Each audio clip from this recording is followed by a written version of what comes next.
Hi hello नमस्कार सर्वांना. श्री स्वामी समर्थ. तर कशा आहात सर्व? मस्त आहात ना? तर मस्तच राहा. तर खूप दिवसापासून आपले व्हिडिओ येत नाही आहेत. त्यामागचं कारणही तसंच आहे. बऱ्याच दिवसापासून तब्येत थोडीशी डाऊन होती आणि त्यामध्ये सर्व बिल्डिंगचं काम चालू आहे. म्हणजे आतून बाहेरून बिल्डिंगला कलरिंगचं काम चालू आहे. त्यात थोडंसं रिनोव्हेशन, छोटी मोठी बरीचशी कामं आता सध्या चालू आहेत. महिना झालं ही कामं चालू आहेत आणि त्यामध्ये तब्येत पण अधूनमधून थोडीशी डाऊन होत होती.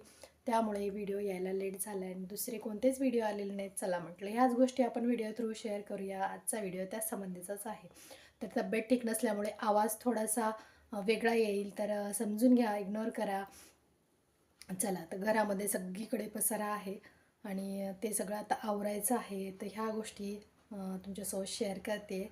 तर पसारा भरपूर आहे, त्यामुळे थोडंसं इग्नोर करा, कारण काम तेच चालू आहे, कलरिंगचं काम चालू आहे आणि धूळ खूप होती आणि ह्या धुळीचीच ॲलर्जी होती आहे सध्या. त्यामुळे सर्दी आणि घसा दुखणं ह्या सगळ्या गोष्टी आहेत आणि आवाज पण त्यामध्ये थोडासा चेंज झालेला आहे. चला, तर मग तुम्हाला दाखवते आधी घरामध्ये पसारा किती पडला आहे.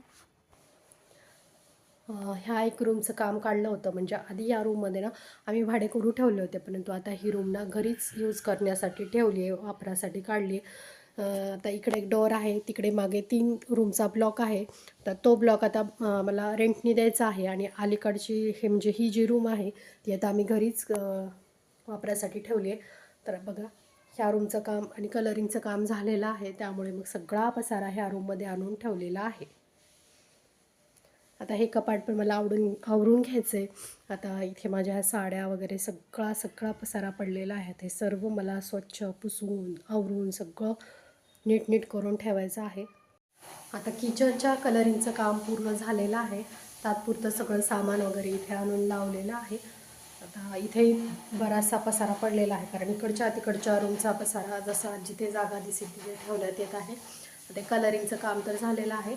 सध्या डब्बे वगैरे लावून घेतलेत. आता मला हे पूर्ण नंतर परत स्वच्छ धुवून पुसून वगैरे ठेवायचे. तर तात्पुरतं मी आणून ठेवलेले आहेत.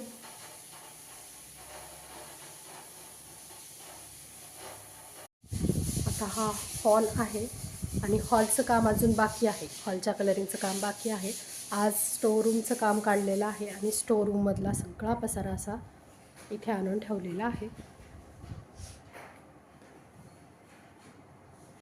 आता इथे ना सगळं जे नको असलेलं अननेसेसरी यूजमध्ये नसलेलं सगळं सामान काढून ठेवलेलं आहे.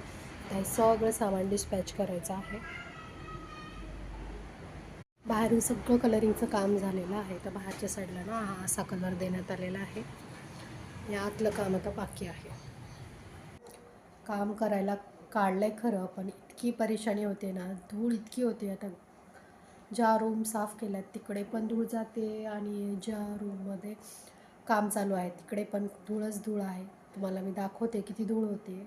कोणतंच काम सोपं नसतं. आता कलर या पोर्चला ना दरवाजा नाही आहे, त्यामुळे ही धूळ सगळीकडेच उडते. तरी एकदा झाडून घेतले त्यानंतरची एवढी धूळ आहे. आता हे जे वरती जो स्पेस दिसतोय ना, तर इथे सर्व अडगळीचं सामान टाकलं होतं. आता ते सगळं सामान डिस्पॅच करायचं आहे. तो स्पेस एक रिकामा करायचा आहे.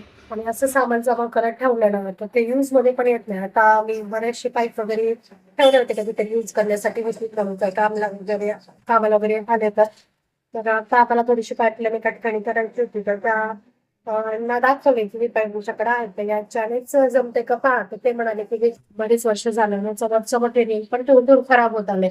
तर तुम्हाला जर पाईपलाईन जास्त वर्ष टिकावं असं वाटत असेल तर दुसरेच नवीन पाईप टाका, तर हे पाईप टाकू नका आणि हे काही कुठे यूज होणार नाहीये. तर मग म्हटलं की चला आता जे काही आहे ते सगळंच काढायचं आहे. कारण सामान साठवून ठेवल्याने ना फक्त घरातील अडगळ वाढते, दुसरं काहीच होत नाही आणि परेशानी आपलीच होते की ते दरवेळेस काढा, साफसफाई करा, परत ठेवा, परत काढा, परत ठेवा. त्यापेक्षा ह्या बरंचसं सामान जे आहे, जे अननेसेसरी सामान आहे ते मी आता सगळं काढलेलं आहे. त्यातलंच आता हे सगळं सामान अननेसेसरी आहे, तर हे सगळं सामान मी काढलेलं आहे. आणि याने काय होतं की घरामध्ये स्पेस पण भरपूर मोकळी होते. आणि माझंच म्हणून नाही की तुमच्यापैकी बऱ्याच जणांचं असंच होत असेल की जे काही सामान आपल्याला यूज होत नाही किंवा जे कुठेतरी काम करून राहिलेलं सामान जे असेल तर ते आपण काय करतो साठवून ठेवतो की पुढे चालून हे कुठेतरी कामाला येईल म्हणून ते आपण साठवत जातो आणि ते ठेवून ठेवूनच जास्त खराब होतं. आणि अशा गोष्टी आपलीच परेशानी जास्त वाढते कारण सगळ्या गोष्टी आपल्यालाच मॅनेज कराव्या लागतात. ते ठेवणं, साफ करणं, काढणं, ठेवणं या सगळ्या गोष्टी. त्यामुळे आपलीच परेशानी वाढते. त्यामुळे अशा गोष्टी वेळोवेळी डिस्पॅच करायचं. आणि जवळ-जवळ जे आतलं काम आहे ते 8-15 दिवस झालं आतलं काम चालू आहे आणि जे डस्ट उडते ना, जी भिंती वगैरे ते घासतात, तर त्या डस्टची ॲलर्जी म्हणजे धुळीचीच ॲलर्जी आहे, डस्टची ॲलर्जी आहे. त्यामुळे ना सर्दी झालेली आहे. त्यामुळे आवाज थोडासा वेगळा येतोय. थोडंसं समजून घ्या. पसारा बघा घरामध्ये सगळीकडे पसारा आहे. आता हा पसारा आम्हाला आवरायचा आहे. एक रूमची कलरिंग झालं की लगेच ती रूम साफसूफ करून परत त्या रूमचं सामान त्या रूममध्ये लावून टाकायचं. परत दुसरी रूम रिकामी करायची. दुसऱ्या दिवशी मग त्या रूमचं काम, परत ती रूम साफसफाई करून परत तिथलं सामान लावून परत तिसरी रूम रिकामी करायची. असे 4-5 रूम आहेत. तर प्रत्येक रूमचं एक दिवस काम म्हटलं ना ते खूप लोड पडला आहे सध्या कामाचा पण.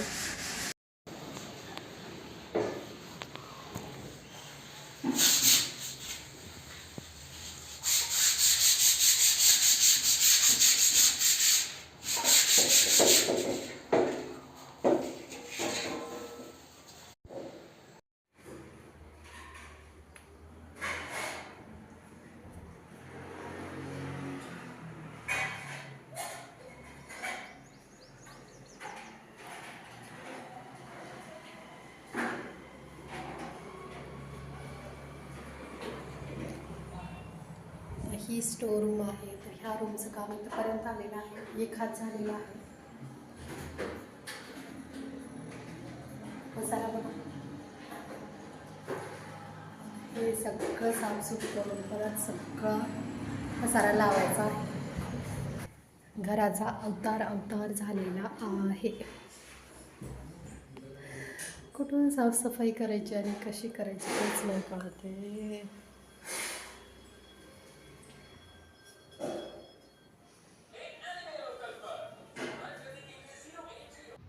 त्यांचं काम झालं, थोडीफार साफसफाई करून ते गेले.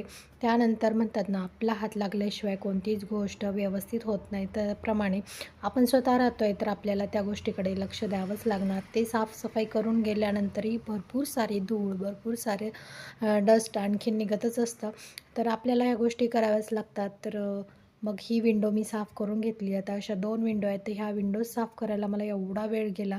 कारण याच्या ज्या खाचा आहेत म्हणजे जी स्लायडिंगची जी खालची जी ग्रिल आहे तर त्याच्यामध्ये एवढी धूळ जाऊन बसते तर यामध्ये माझे सगळे प्रयोग करून झाले. तर ब्रशचा वापर करून झाला किंवा कागदाचा वापर करून झाला, झाडूनही मी काढण्याचा प्रयत्न केला. व्हॅक्यूम क्लीनर असतं तर कदाचित मला थोडं सोपं गेलं असतं, परंतु या विंडो साफ करायला मला खूप वेळ लागला. विंडोची ना जी खालची साईड असते ती साफ करायला ना खूप वेळ जातो आणि साफ व्यवस्थित होत नाही. तर याचा हाच एक मायनस पॉईंट आहे. तर इथे मी सर्व विंडो वगैरे सगळं साफ करून घेतली आणि मी तोंडाला असा स्कार्फ बांधला आहे कारण धुळीची ॲलर्जी होते, सर्दी आणखीन वाढू नये. मग त्यासाठी ना स्कार्फ बांधून घेतला आणि मग साफसफाईला लागले. आता विंडो तरी झाल्यात. आता खालची सर्व साफसफाई मला आता सगळं झाडून आणि पाण्याने धुवून घ्यायचं आहे.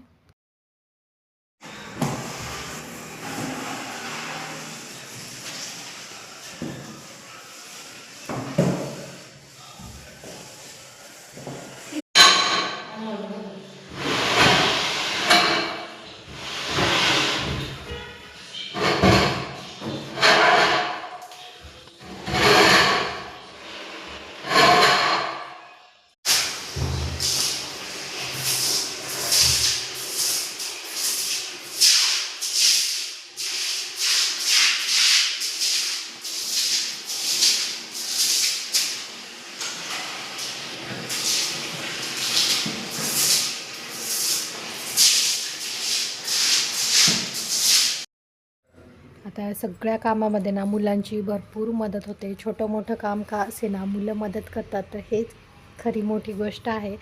तर मी इथे पाणी धुवून घेतलं, पाण्याने धुवून घेतलं सगळं. तर मी इथे खराट्याने लोटून लावते. तोपर्यंत मुलगा म्हणाला, की "मी वायपरनी हे पाणी काढतो." तर ठीक आहे म्हटलं, "चल तू पण मदत कर." आणि सगळ्यांनी मिळून अशी कामं केली ना, तर कामाचा लोड बिलकुल वाटत नाही. तर आम्ही सगळे मिळून अशा प्रकारचं काम करताना ना, अगदी सगळ्यांची मदत होते लहानापासून मोठ्यापर्यंत. तर मला सगळ्याच प्रकारची मदत तिथे मुलांनी केली. तर पाणी लोटण्यापासनं ते पुसून घेण्यासाठी आणि बाकीही गोष्टी करण्यासाठी मुलाची खूप मदत झाली. सामान काढण्यापासून ते सामान व्यवस्थित पुसून लावण्यापर्यंत सगळी मदत मुलं करतात. तर इथे सगळ्यांनी मिळून सगळं काम केलं आणि लवकर काम झालं. आणि हे सगळं काम केल्यानंतर ना, काम करायचा कंटाळा येत नाही. काम करत असताना सगळं काम करावं वाटतं, परंतु काम केल्यानंतर जे रोजचं काम आपल्याला काही चुकत नाही आहे, तर एवढं काम केल्यानंतर परत संध्याकाळचा स्वयंपाक काय करायचा असा विचार करतच होते. तर मिस्टरांनी मस्तपैकी अशा प्रकारचा वडापाव, दाबेली आणि भजे असं काय-काय वेगवेगळे प्रकार आणले होते. तर मग छान असं आम्ही ह्या सगळ्या गोष्टी खाल्ल्या आणि मग अशा प्रकारचा दिवसाचा एंड झाला. कसं वाटलं तुम्हाला व्हिडिओ? व्हिडिओ आवडला असेल तर व्हिडिओला लाईक, शेअर आणि चॅनलला नवीन असाल तर नक्की सबस्क्राईब करा. भेटूया पुन्हा एका अशाच नवीन व्हिडिओमध्ये. तोपर्यंत सर्वांना श्री स्वामी समर्थ.